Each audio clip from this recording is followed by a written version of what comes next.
Buenos días, el Señor les bendiga y les guarde. Bienvenido pues una vez más acá a estar un tiempo con el Señor. Ponemos esta predicación en sus manos. Declaramos, Padre, en el nombre de Jesús que tú eres bueno, tu misericordia para siempre. Declaramos tu bondad sobre cada uno de nosotros, mi Dios. Y te pedimos pues que tú bendigas esta palabra en el nombre del Padre, del Hijo y del Espíritu Santo. Amén, amén y amén. Saludos a todos los que nos ven por el canal de YouTube y a quienes le llegan a esta prédica. En Amós capítulo 3, versículo 7, la palabra de Dios dice: porque no hará nada Jehová el Señor sin que revele su secreto a sus siervos los profetas. O sea, en la palabra vemos la trascendencia de esta palabra que les acabo de leer, porque cada vez que el Señor, cada vez que Dios iba a hacer algo, Él le transmitía esta palabra a su profeta, le revelaba lo que iba a hacer. También hay otra palabra en 2 de Pedro capítulo 1, versículo 21, que dice: porque nunca la profecía fue traída por voluntad humana, sino que los santos hombres de Dios hablaron siendo inspirados por el Espíritu Santo. Así que tanto en el Antiguo Testamento como en el Nuevo Testamento, Dios siempre revelaba lo que iban a hablar los profetas. Y es interesante esto porque también la profecía, o sea, lo que habla Dios a través de su profeta, no es del hombre, sino de Dios. Viene directamente de Dios. Y esto le estoy leyendo esto porque es importante que entendamos esto, y esto lo estoy poniendo como un preludio a la predicación. También quiero leerle segundo de Crónica, capítulo 7, versículo 14. Dice de la siguiente manera: si se humillare mi pueblo, sobre el cual mi nombre es invocado, y oraren y buscaren mi rostro, y se convirtieren de sus malos caminos, entonces yo iré desde los cielos y perdonaré sus pecados y sanaré su tierra. Y esta palabra es la palabra que hemos recibido de parte de Dios todos los venezolanos, en especial la Iglesia de Jesucristo, ¿verdad? Recibió esta palabra respecto a las cosas que habían de acontecer acá en nuestro país. Pero en esta mañana quiero leerles cosas que sucedieron en la palabra para que al final tomemos nosotros una decisión y reflexionemos sobre algunas cosas que son importantes que la consideremos. Le puse como título a esta predicación: de la destrucción a la restauración. ¿Sabe que cuando viene una destrucción las cosas no se destruyen de un día para otro? Eso viene en un proceso. Cuando se trata de guerra, de problemas humanos, para llegar a una destrucción vienen dándose varias cosas, y hasta que llega una destrucción provocada por la misma conducta del hombre. Igualmente, para ser restaurado también va a llevar un tiempo. Y el caso acá que nos ocupa es Jerusalén, la capital de Judá. Judá por año, ¿verdad? El profeta Jeremías le venía advirtiendo al rey de Judá. Estamos hablando del 587 aproximadamente, ¿verdad? Antes de Cristo.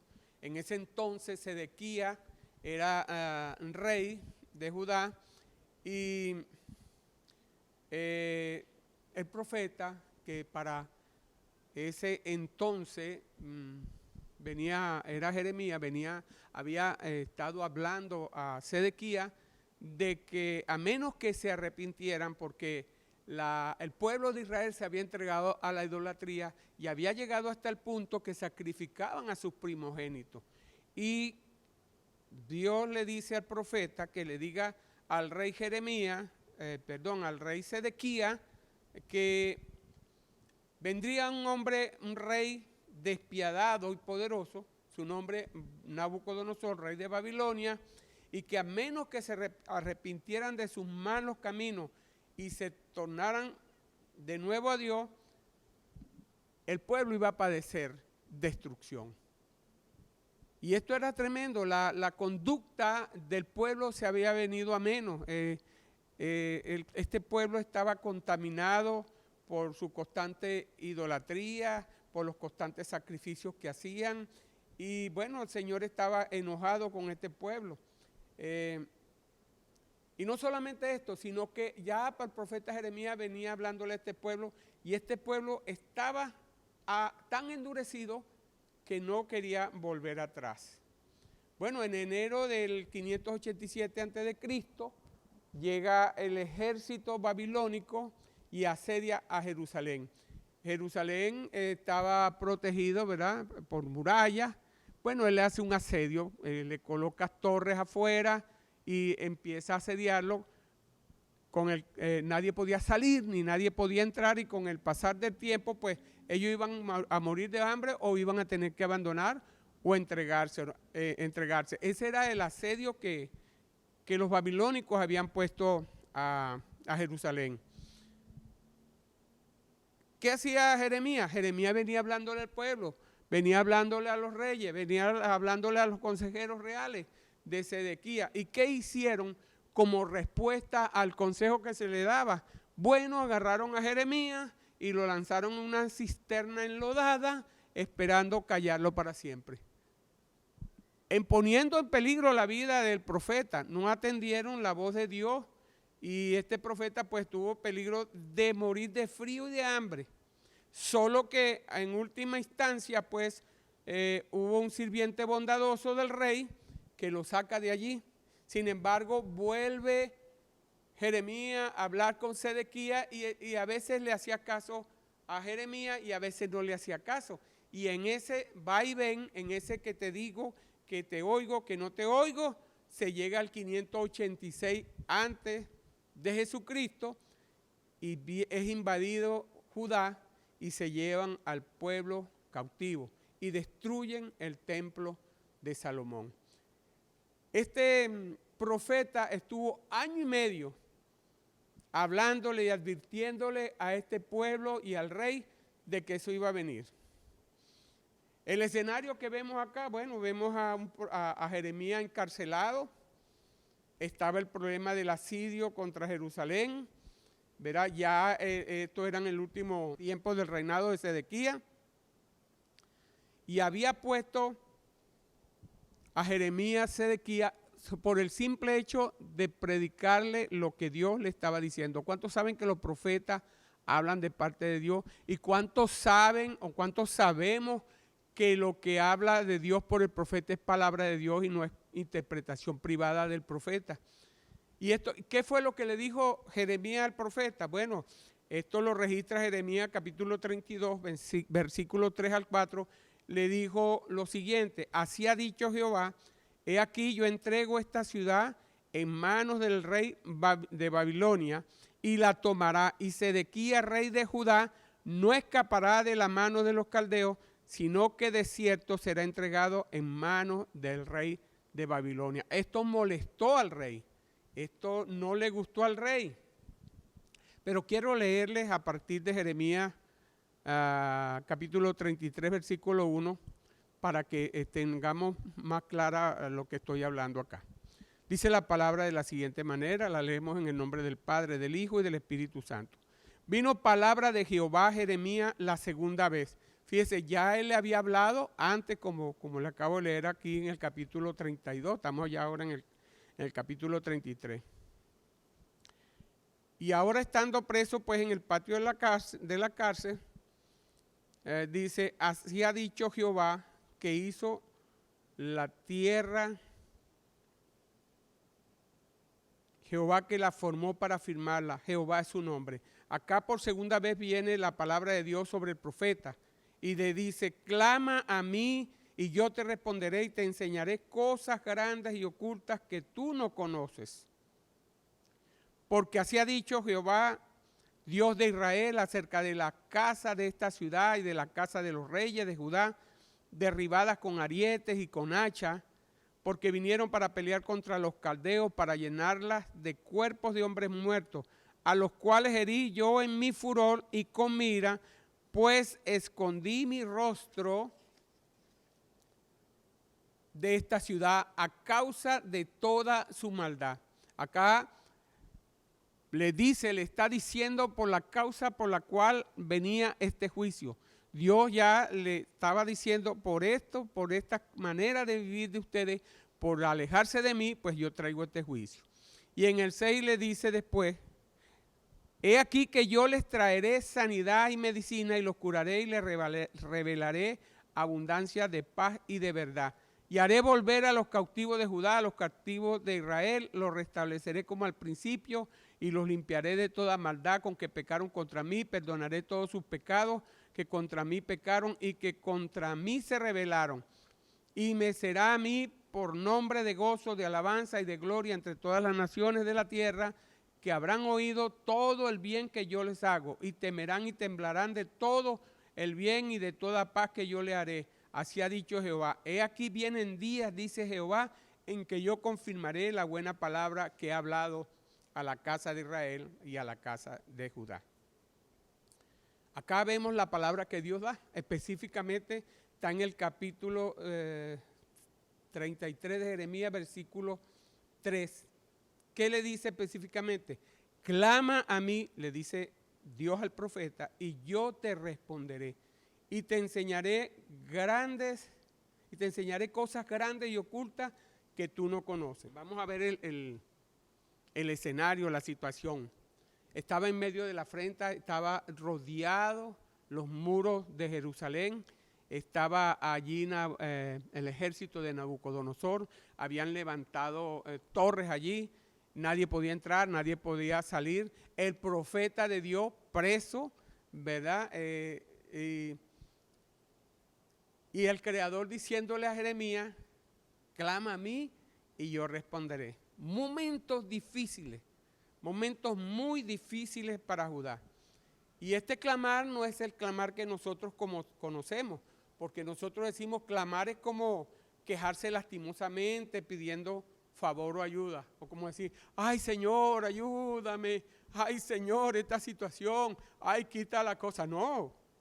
Acá el clamar que está hablando Dios acá, al que se refiere Dios acá, utiliza la palabra hebrea kará, que significa acosar a una persona, insistir sin desistir, perseguir, apremiar, importunar, insistir sin dar tregua ni reposo. O sea, era una oración, era una intercesión continua, pero sin desistir, allí importunando a Dios, en cada momento, no le daba tregua, acosando, como así, como cuando, yo me imagino como cuando Jacob tuvo el encuentro con el ángel y le dijo, no te soltaré hasta que no me bendiga. Esto era lo que le estaba diciendo Dios al profeta, no solamente al profeta, porque el profeta le iba a decir al pueblo, también se lo estaba diciendo al pueblo.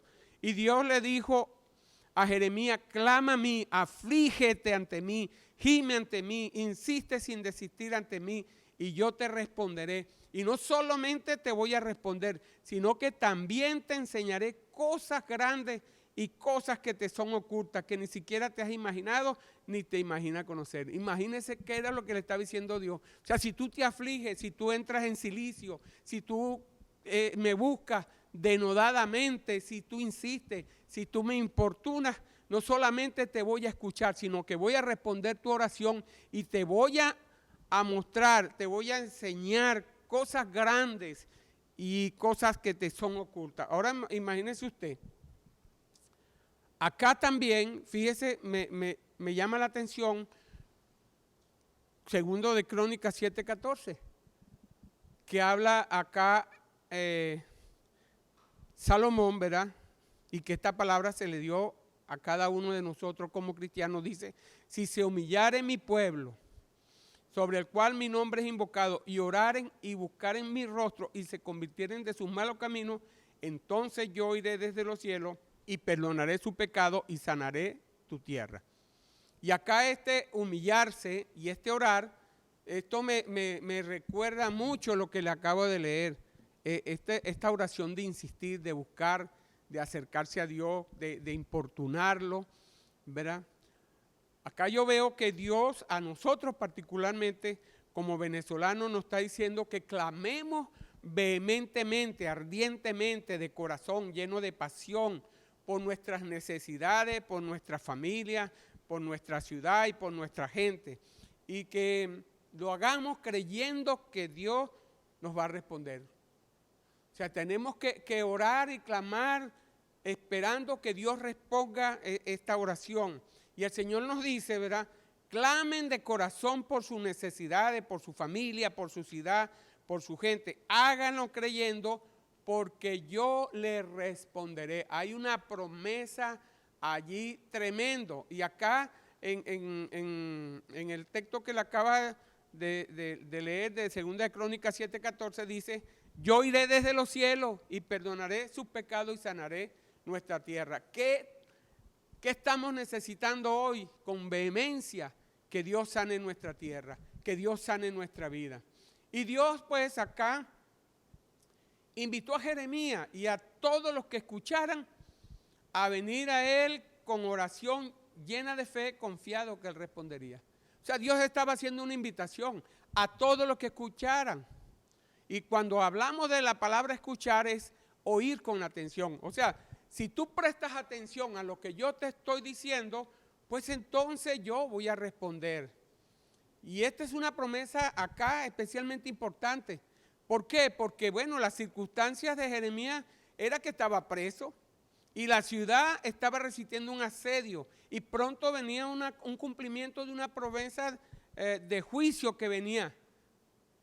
Fíjese, ahí la promesa de Dios en medio del juicio, en medio de las circunstancias, Dios le había dicho que había un juicio de Dios y tenían 1 año y medio, imagínense ustedes, asediado, que nadie entraba ni salía. Yo me imagino que ahí había hambre, habían situaciones tremendas. Pero lo que más tremendo es que veo yo acá, que mientras el juicio estaba a punto de cumplirse sobre Judá, Dios estaba hablando de esperanza. Dios estaba hablando de una invitación a la fe para Jeremías y para Jerusalén. Le estaba diciendo, arrepiéntanse, búsquenme. Sí, viene juicio, pero búsquenme. ¿Ve? Porque si ustedes me buscan, yo les voy a enseñar cosas grandes y ocultas. Y acá estamos hablando de estas cosas grandes, es aquello que es inaccesible. Es aquello que está más allá de nuestro alcance, de nuestro conocimiento humano. O sea, son cosas que no son ubicables, son cosas que literalmente significan están inaccesibles, no podemos acceder a ellas porque están más allá del alcance del conocimiento humano. Cosas más allá de la visión humana que requieren de revelación divina, cosas que están como fortificadas, amuralladas, inaccesibles, las cuales el hombre no puede entrar allí. Y estas cosas son las estrategias de Dios que va a traer para ti, para tu familia, para tu ciudad. Y Dios mismo le está diciendo, bueno, si clamas a mí, entonces yo te voy a responder. Y te enseñaré estas cosas, las ocultas, las no reveladas, las fortificadas, las inaccesibles, donde nadie puede llegar si no son respondidas y enseñadas por mí. Dios le estaba diciendo, bueno, yo te tengo esta revelación. Y le dice, porque así ha dicho Jehová, Dios de Israel, acerca de las casas de esta ciudad y de las casas de los reyes de Judá, derribadas con ariete y con hacha. Y esto estaba hablando Dios acerca de las casas que ellos habían tenido que destruir y ahora eran escombros que habían sido desmanteladas para crear defensa contra los atacantes babilonios. Y realmente esta era una visión desconsoladora y deprimente, pero no quitaba la verdad de lo que Dios le estaba diciendo. Los voy a restaurar, los voy a bendecir. Y aunque estaban resistiendo la arremetida de los caldeos con muchísimo esfuerzo y personas en su trabajo de protección estaban haciendo lo mejor posible, pero no conseguían nada, estaban muriendo. Y ellos debieron haber escuchado la palabra que anteriormente Dios les había anunciado por Jeremías, del inevitable juicio de Dios. Pero no hicieron caso. Y ahí estaba el juicio ya en las puertas. Pero sin embargo, en medio de este juicio, Él le dice, he aquí yo les traeré sanidad y medicina y los curaré y les revelaré abundancia de paz y de verdad. Jerusalén estaba llena de destrucción y de muerte. Y a esta ciudad Dios le promete traer sanidad y medicina. Tremendo, ¿verdad? Paradójico.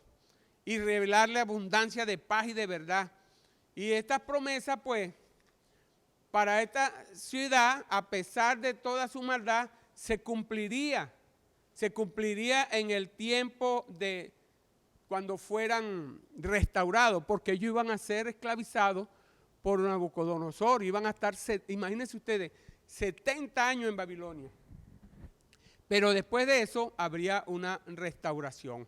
Qué tremendo, hermano, porque nosotros debemos estar claros que aún en medio de la circunstancia, aún en medio de toda esta situación, Dios le estaba prometiendo traer a los cautivos.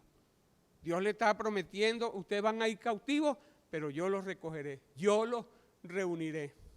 Y dice, y limpiaré de toda su maldad con que pecaron contra mí, y perdonaré todos sus pecados que contra mí pecaron, y que contra mí se rebelaron. Y acá hace un nuevo pacto que Dios concedería un perdón de pecado especial. Y esto es en estos tiempos. Esto nos atañe ahora, en este tiempo. Esta promesa que Dios perdonaría nuestro pecado y que nosotros seríamos para Él como, así como Judá, seríamos por nombre de gozo, de alabanza y de gloria. Y ese es el nuevo pacto que Dios va a traer. Dios va a restaurar a Israel, pero también ha traído esa bendición para nosotros. Los limpiaré, no ha prometido que nos limpiará, nos perdonará, porque la limpieza va a remover la culpa, la contaminación, la corrupción moral. Y el pecado va a ser una gran bendición para nosotros y para nuestra comunidad. Hay algo que es interesante. Dios nunca perdona a las almas corruptas. Primero tiene que limpiarlas. Así que si alguien ha pecado, lo primero en el trato de Dios es que usted tiene que ser limpiado. Usted tiene que ser limpiado para recibir perdón. Usted tiene que haber un arrepentimiento. ¿Ves? Y esta es una palabra para meditarla profundamente. Porque así como esta nación, Judá, porque ya cuando se dividió el pueblo, el reino del norte, ¿verdad?, que era Samaria, ya había sido desaparecido como nación por manos de los asirios. Ahora tenía Judá esta situación en manos de los babilonios. Solo que allá Israel desapareció como nación y es lo que se conoce en los tiempos de Jesús como los samaritanos. Pero los de Judá, Dios le dice que lo va a restaurar. Que luego de este trato de Dios y de este juicio lo iba a traer. Y me llama la atención el caso del rey Sedequías. ¿Sabe? El rey Sedequías, cuando lo llevaron delante de Nabucodonosor, ¿sabe lo que le hizo Nabucodonosor? Que eso no se acostumbraba casi en ese entonces. Le sacó los ojos y quedó ciego. Y esto me llama poderosamente la atención. Una gente cuando queda ciego, ¿qué es lo que pierde? La visión. Y este rey perdió la visión y perdió el reino. Dos cosas. Pierde visión y pierde el reino. Y yo te digo en esta mañana, no pierdas la visión. No pierdas el reino de Dios. Dios está diciendo, ¿verdad?, que nos arrepintamos, que nos convirtamos para que sean borrados nuestros pecados, para que vengan de la presencia del Señor tiempos de refrigerio. Y Él envía a Jesucristo que fue anunciado. El Señor Jesús está buscando una relación de amor contigo. Este tiempo difícil para nuestro país. Yo no voy a decir, como dicen por allí, esto va a pasar, esto va a ocurrir, va a venir una varita mágica. No, primero va a venir el juicio.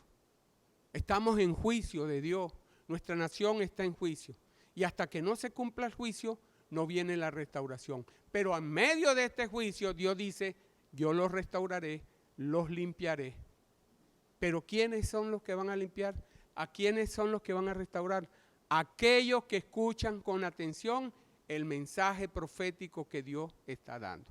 Dios dio un mensaje profético para Venezuela, Dios dio un mensaje profético para la iglesia y Dios dijo que si se humillare su pueblo, donde su nombre es invocado, y se arrepintieren, oraren y se arrepintieren de todo lo malo, entonces Él sanaría nuestra tierra. Dios está esperando que cada uno de nosotros comencemos a tomar en serio esto, porque Sedequías no tomó en serio lo que le dijo Jeremías. Y mire a dónde terminó Sedequías. Nosotros somos diferentes, nosotros hemos creído en el Señor. Y veo que muchos en este tiempo, como iglesia, se han apartado y no han entendido que Dios ha hablado a Venezuela. Tú que me estás escuchando, tu hermano, hermana, le hablo a la iglesia primordialmente. Tú que te has apartado, tú que te has enfriado, que ya no tienes ganas de orar, que ya no tienes ganas de acercarte a Dios, que ya no te interesan mucho las cosas de Dios. Piensa en esta palabra, porque cuando uno está en esa manera es porque ha perdido la visión. Y no queremos perder la visión. Y lo pronto y lo que acontece después es que vas a perder el reino. Y Dios no tiene un reino inconmovible.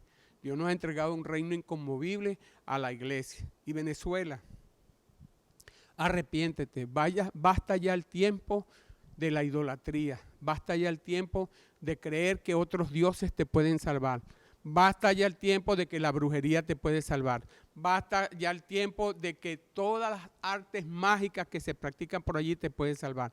El juicio ya está declarado, Dios trae juicio para Venezuela. Y hasta que no se corrija primero el pecado, porque la gente quiere bendiciones, pero no quiere corregir su pecado. Y cuando el pueblo de Israel quería las bendiciones de Dios y no corregía su pecado, eso lo llevó a la destrucción. Y Dios quiere restaurarnos como país, Dios quiere restaurarnos, que se vaya todo lo que entró, todo lo malo, todas las puertas que le abrimos, todas las puertas de maldad que abrimos en nuestro país, Dios quiere que se vaya. Pero la única manera que se vaya es que Él haga el juicio y que nosotros nos arrepintamos. Tú tienes que hacer tu parte. ¿Sabe? Jeremías pudo pasar porque fue fiel en esa transición. Y mucha gente. ¿Sabe usted que este rey salió escondido y creía que cuando había escapado, ya casi llegando a Jericó, allí fue capturado por Nabucodonosor? Qué triste. Justamente en la puerta en Jericó, que fue la entrada de la bendición del pueblo de Israel, ahora para este hombre representaba maldición, porque cayó en manos de Nabucodonosor y terminó perdiendo su visión y el reino. Así que no pierdas la visión, ni pierdas el reino de Dios. Arrepiéntete, busca al Señor mientras pueda ser hallado. Que Dios te bendiga y te guarde.